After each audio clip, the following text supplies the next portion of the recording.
สบายดีหมู่เพื่อนหมดสุขสุขเนาะนี่พบพ่อกันคือเก่าเด้อพี่น้องเด้อพาทุกคนมาเบิ่งมักแง้วเนาะมักลินจีปลาพี่น้องมักแง้วมักลินจีปลา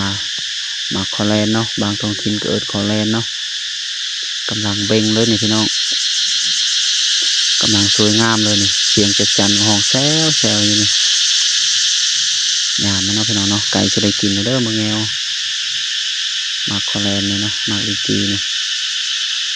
ดกพี่น้องได้น้ำหนักนี่เนาะหนักเนาะพวงหนึ่งพี่น้องนี่พวงละโลปลาย2 โลพอเด้อพี่น้องเด้อดกอันนี้ทีนี้งามเลยนี่ไก่จะได้กินแล้วพี่น้องก้อยแก้วปลาแดกมาสดโอ้สุดยอดหมากลินจีหมักแนวเดือน5จะหน่อยก็ได้กินแหละนี่พี่น้อง